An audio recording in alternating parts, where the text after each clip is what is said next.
Hey there, this is Therese Skelly, and I am so excited that you are going to be listening to an episode of the Fiercely Brilliant podcast. Do you like those two words? Fiercely Brilliant. My hypothesis is that you are here for a reason. We all are. Our souls have led us on journeys that have very often taken some twists and turns, and sometimes it's not pretty. Sometimes there's struggle and there's loss and there's challenge, and in the middle of that, there's always a way out. And it's those times that often lead us into our great life and work.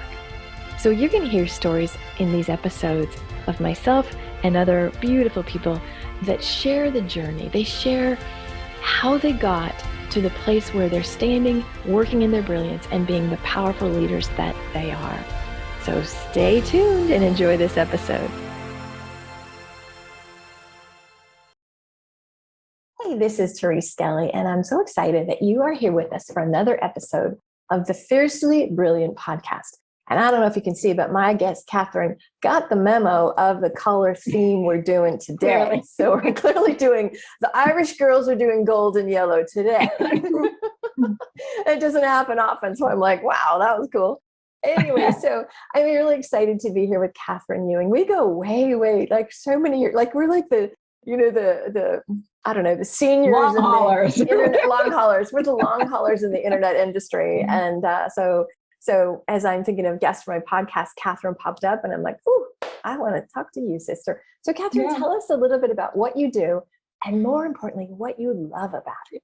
Yeah, well, I do have to say one thing. We go back so far that my hair was your color. You're right. You're right. And you're far braver than I am. I'm not giving up the bleach, the color red. I am not, I'm fighting the age thing. So God bless you for surrendering to the silver, which looks beautiful on you.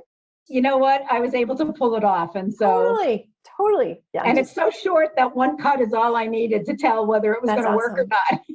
Good job. Good job. So I have been a licensed clinical social worker for almost 30 years, working as a psychotherapist, which is a complete shock for me because it's not what I thought I would be doing in the field because I was a really grassroots, social worker. But my expertise and real area of interest is doing a really deep dive with women to change the patterns that they are repeating in their lives that they may not even be aware of until we start to do the work and point it out, because it's literally what was embedded in their subconscious when they were children, right? We know that by the time you're 6 or 6.5, pretty much your sense of the world, your place in it, whether you're safe, whether your needs are going to get met, whether it's okay for you to speak up or ask for something, right? That is all pretty much wired in by the time we're 6.5. And, having been a child protective service worker, someone who, had an expertise in child abuse, child sexual abuse, neglect in families, I know very well that we don't all have great beginnings. Right. And so just as we were talking before we came on, the message that I'm passionate about sharing, if I could stand on the highest, rooftop or mountain or whatever, I would say to women who sometimes are questioning whether they're crazy or why they can't seem to stop doing the things that they know aren't, that you're not crazy. You may have adapted some pretty crazy ways as a way of surviving in the environment, whether that's family, culture, religion, patriarchy, like you name it, we got it. No, you're not crazy. You're not broken beyond repair. And we can, you can do the deep dive to do the work energetically to heal those wounds, big wounds or small wounds, right? I feel that I process the world through energy, right? Mm-hmm. I feel like how my body responds. And as you're saying, you're not crazy, I'm literally knowing there's somebody out there or multiples of somebody's out there that so freaking need to hear that. And so we're gonna, so we had a little pre-show moment, like, what are we going to talk about? And then we just know that spirit takes it wherever it's going to go. So we're going to talk about a little bit of like how the law of attraction kind of messes you up. And sometimes it doesn't work. and you feel nuts. But we're going to start, because this is Catherine and I both work in this field, trauma. How often the I'm crazy is just a response to trauma, right? And so can we just start there, because it just called me a lot. Like, like when you said, you're not crazy, you're just adapting, like what you had to do to save your freaking life. To survive. Survive. So let's just start there, because I feel like there are people listening that just are craving this in understanding. Yeah. So why don't we start there? It's such a beautiful place to start, Therese, because, people don't often relate. It's always amazing to me to the word trauma.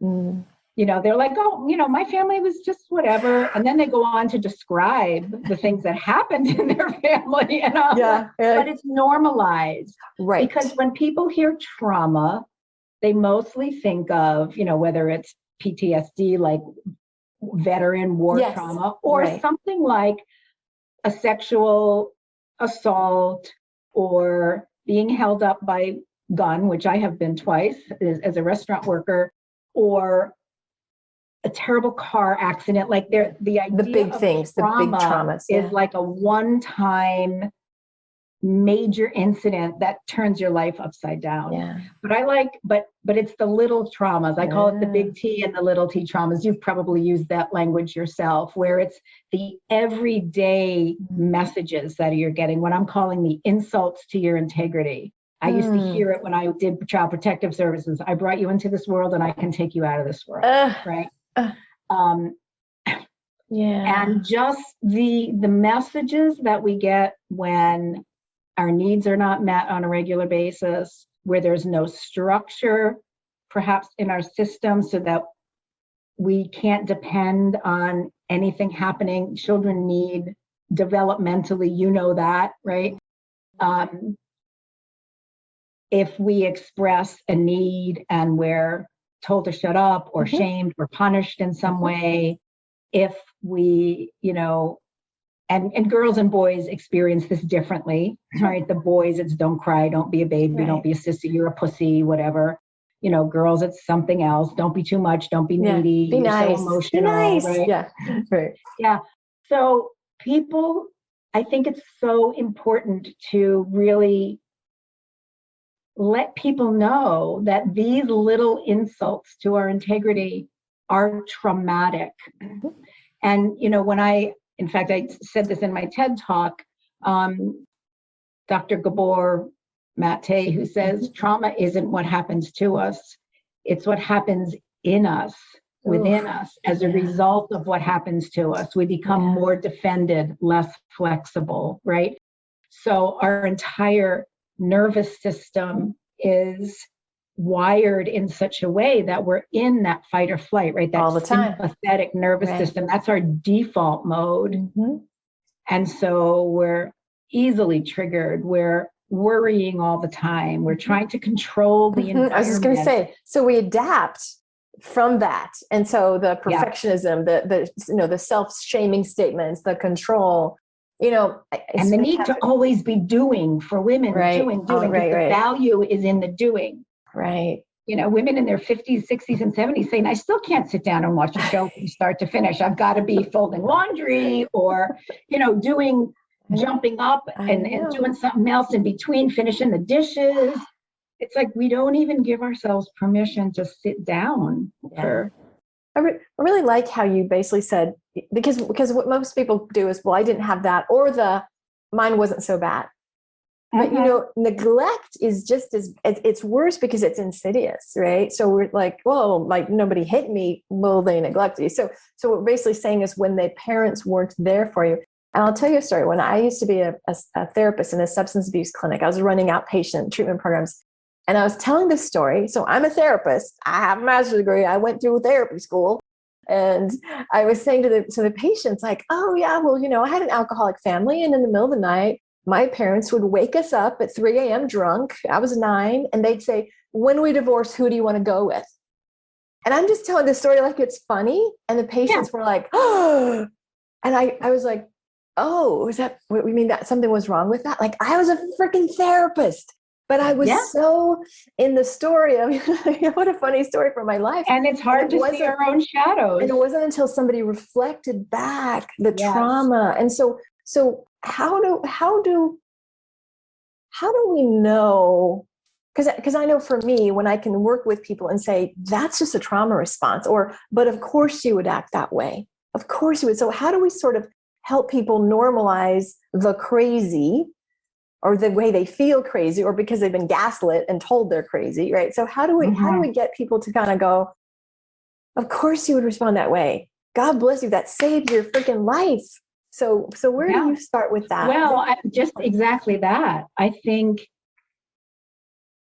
having someone say it to you, to say that's not a normal response within a family, to make you kneel on rice on the floor for 2 hours because you forgot to bring your jacket home from school or something. Yeah, right? Right.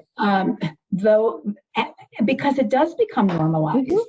It's not normal for kids to get lined up after dinner every night and literally get beatings down the but as a part of the way they survive, children have to believe that this is normal, because the other side of that is I have to believe that my parents love me, because this is my life. I can't survive by myself. Right. So then they take it on as there must be something wrong with me. Right. It must be my fault. I must be doing something wrong. And then we get into the constant trying to figure it out, and the perfectionism and the control. Because if I could just figure out the piece of the puzzle, and then I could be the good girl or the smart boy or the this or that. So the normalizing it is those of us who can see it to gently and lovingly be able to say, you're not crazy. Yeah. Your situation was crazy. Right. And in order to survive in that situation as best you could, you adapted a personality that may have served you as a child, but now as an adult is holding you back because you don't say what you really feel. Yeah. You never ask for what you need. You're a chameleon. You're always changing who you are based on the environment that you're in. And then you wonder why it's hard to have an intimate relationship with someone. Or you pick the same kind of person over and over and over. Yes. You have them, but they're not working. Yeah. It seems different at the beginning, but pretty soon you realize, same guy, different package, right? Right. Yeah. So the more of us that can shine some love on that, and then support whoever that person is, to then I'm turning, because I feel like when the wounded parts of us are being triggered, it's like turning to the younger part, like a child pulling on your pant leg. And instead of saying, shut up, get out of here, you're such a jerk, you're so stupid, you're such a loser, to really be able to say, come here, honey. Exactly. I love you. Exactly. Come on, climb up here and let's just have a little chat. And that's it.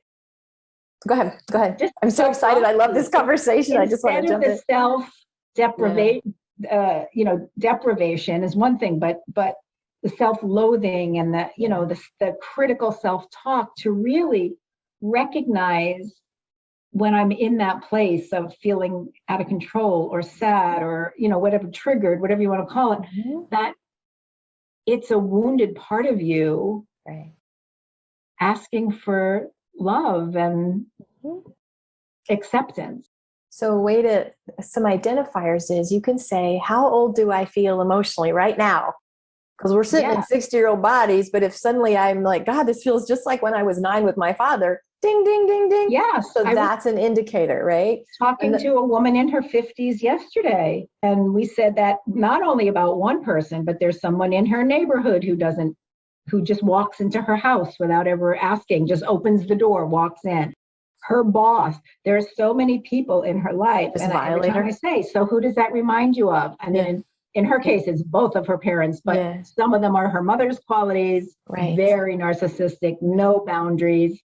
right? And then dad over here. So yes, how old do you feel? Or when else have you felt like that? Or who else felt like that to you? Yeah. The Yeah, thing is to really, because it's the somatic, it's the felt sensation. It's not necessarily a thought that they have in their minds, like, oh yeah, that's what my mother used to do. That might be, but relating it to how they're feeling is often much more powerful. And then they can feel it's easier to get to the compassion. Nice. When they feel those younger parts of themselves and how scared or lonely or shamed or, not good enough. I always say if somebody gave you a 6-year-old that felt like they were a piece of shit and they were never going to have a good life, you wouldn't tell them to shut up. You would be kind and compassionate. So imagine if somebody handed you this, so whatever child part, whatever age, if you were wounded more in your teenage years, you might get the aggressive, fuck everybody, you make it get the acting out adolescent, the angry part, the angry part, right? And if you just understand, like I was talking to a client recently and I said, you just like plants, everything goes to the light. All behaviors are designed to even if it's seemingly bad behavior, if you have the space of you were wounded and that was the choice you made to get more light, to get more love, to get something. So I love the theme of compassion. I love that okay, so we're going to shift gears because we can. We're Irish. We got the gift of gab. Holy heck, this could be a 3-hour workshop, but we're going to try to get it. Yeah. So let's talk about, okay, so we talked about, if you have trauma and now let's say you're at midlife, because I think stuff happens at midlife. And that means, the kids probably are gone. You're not fundamentally raising children. You maybe have relationships have ended. Your career's different. Yeah. How does this all intersect? The first thing that popped into my mind was something that I believe it was Jean Houston. It could have been Barbara Marx Hubbard, but one of the mothers of consciousness talks about that period in life, midlife or even menopause or postmenopause, where all of this beautiful creative energy that we have poured into relationships and careers or, raising children, being at home, is now freed up to literally give birth to ourselves. Ooh, and that's hot. This is part of why I love working with women in midlife, because there is that aspect. There is the chemical, sort of the medicine side of it.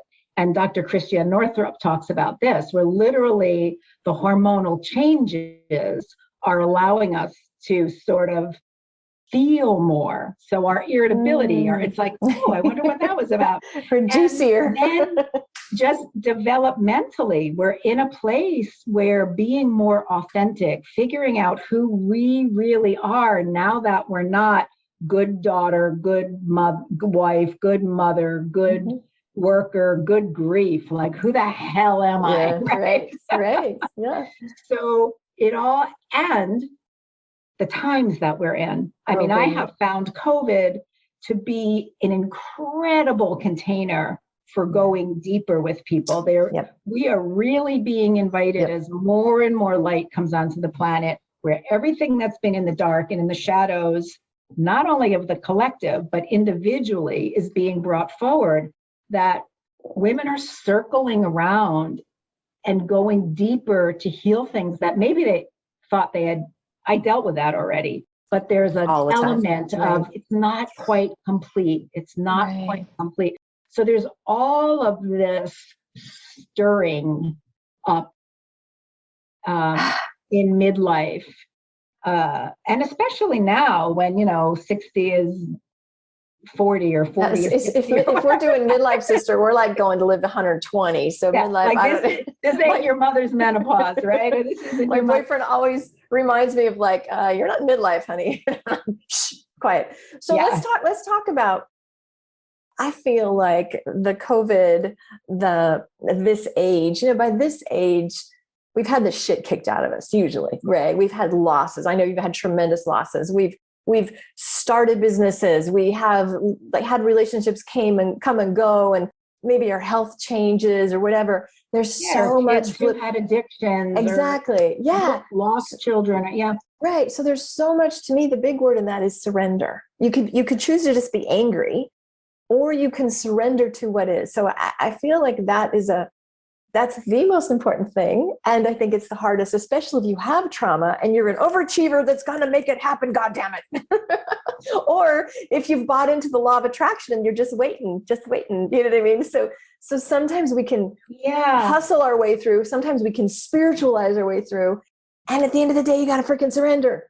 So let's talk about that weird triumvirate of ways of being, right?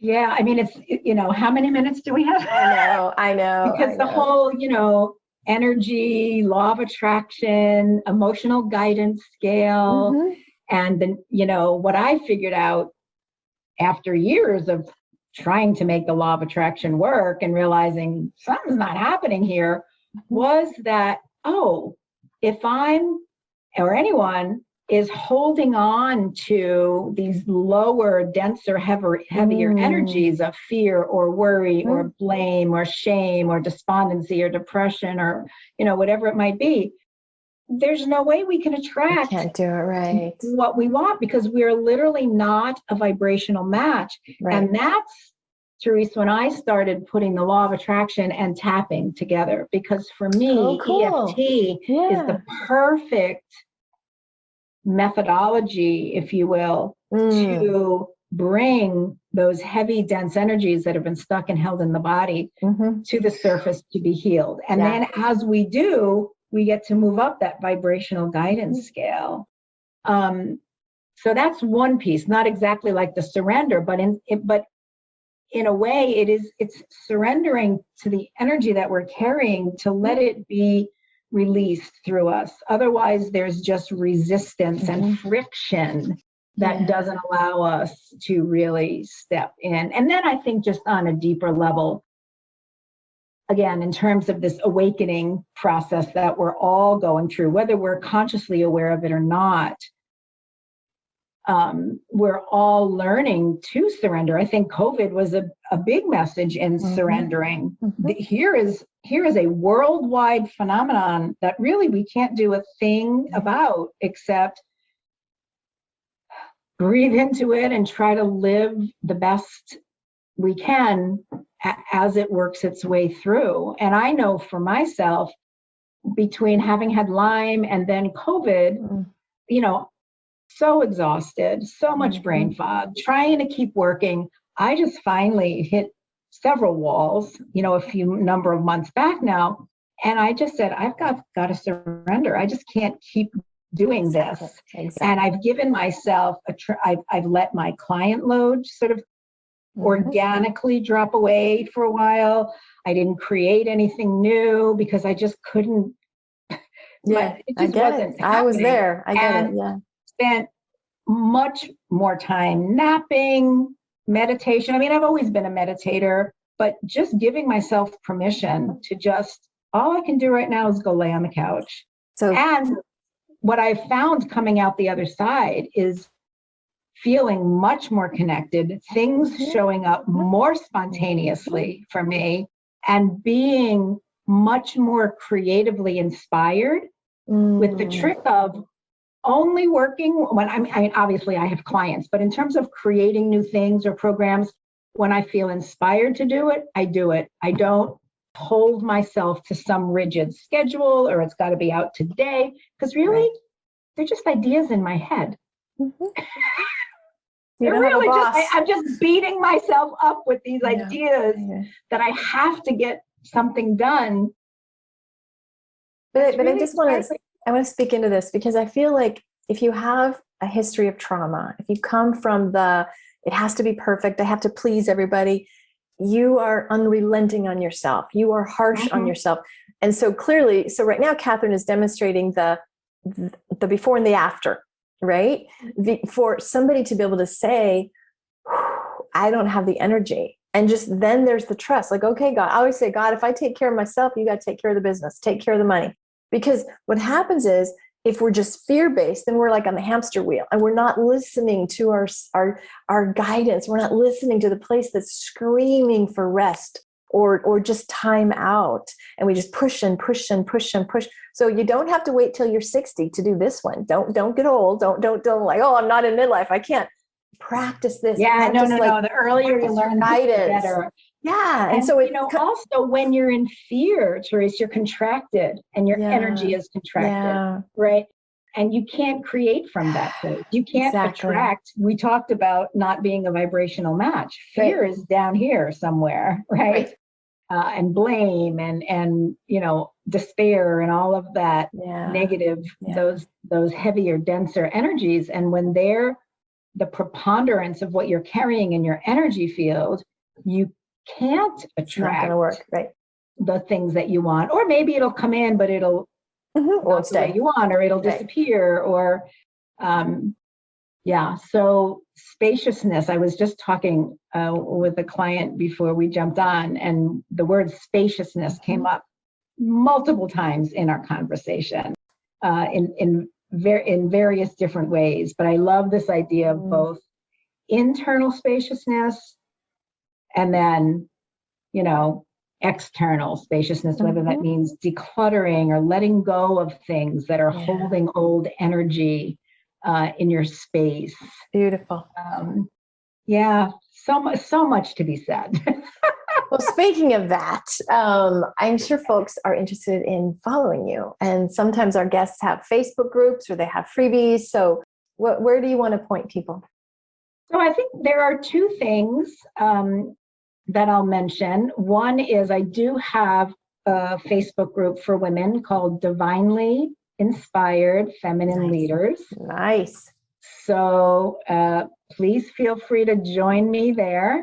And then my business is named Sacred Heart Alchemy, because it's all about the alchemy that's available to us through the heart, right? It's all, So if you go to Sacred Heart Alchemy, on my homepage, there's a little sign-up box where you can get a couple of lovely meditations that I made years ago as a CD. Actually went into the studio and recorded them. And now they're on digital. So beautiful. Again, my age is showing, but gorgeously. So I hope if you have listened to this, Catherine, my goal for this podcast is always to bring hope and inspiration. And while we're quote talking about business or quote talking about business people, it's really about you becoming a better version of yourself. Because if you can't be the best version of yourself, it's going to outpicture into your business, right? I think our business is a catalyst to bring up our stuff. So if just any last words of wisdom, you just kind of go to your heart. Is there anything that needs to be said for the beautiful folks listening? Anything you wanted to share? What's coming up is that everything is created in consciousness first, right? As within, so without. So the inner work, the self-love, the kindness, the giving yourself space, the listening in to the words you're saying to yourselves, and are they loving? Are they kind? Is it something you would say to a small child or a good friend? Really taking those practices to heart and beginning to create a softening, an acceptance, love, compassion within yourself, knowing that lots of energy right here. You're preaching it, sister. Knowing that you are absolutely loved and valued just as you are. And no amount of doingness is going to make you more valuable or more deserving. All of that is yours by nature of you being here in a human body on Earth. at this time. That's some powerful channeling. Thank you so much. Thank you so much. So I guess the parting message is that you're not broken. You're not broken. You experienced your stuff and you lived through it.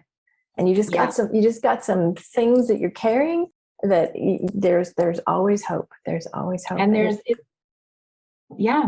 and your soul, believe it or not, chose that particular path. That's a whole nother conversation. I know. Sometimes I have to remind myself, using your path as the conduit to your purpose.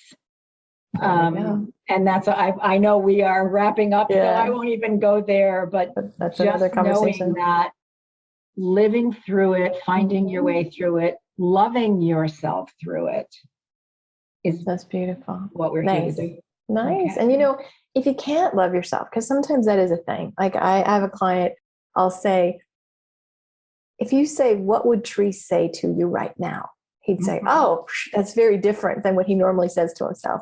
Yeah. So if you can't get to a place of self-love, it could be Jesus, it could be your mother, it could be Maya Angelou, it could be Oprah, it could be Catherine, it could be anybody. Like somebody that loved me, what would they tell me in this moment? So if you can't access it on your own self, bring it in, because it's just as good. Like we just want more love going in, because otherwise it gets right. So, and then we got to wrap up. So one last comment. I'm open to the possibility of loving myself. Beautiful. Yes, that's a beautiful affirmation. Alrighty, so I hope you have enjoyed this episode. Catherine, it's been so delightful. So delightful. It's a pleasure. So much fun to hang out with you. Yes. So gang, listen to this episode, and I would love, if you like this episode, 2 things. Leave a review. It just makes it go farther. I just found out in Ireland, I got ranked the 43rd top entrepreneurial podcast for a moment. That was fun. And the show is showing up in Kenya. So my gosh. So guys, if you like the episode, just send it around to your friends. Just share this and leave a review if you can. So peace and blessings, and sending you lots and lots and lots of love. Bye now. Bye all. Hey, this is Therese, and I'm so excited that you were with us today for another episode of the Fiercely Brilliant podcast. If you are inspired to get to that brilliant place, if you heard some wisdom today that made you think, yeah, I need some help in that area, I would encourage you to have a conversation with me. Super simple. You just go to thereseskelly.com/let's connect. It's a no charge, no pressure conversation. And if I can support you to clear the blocks, to really step into that brilliance, oh my gosh, it would be a delight. And I'll be honest with you, we'll just have a great conversation and see where we can take it. Peace and blessings. Bye.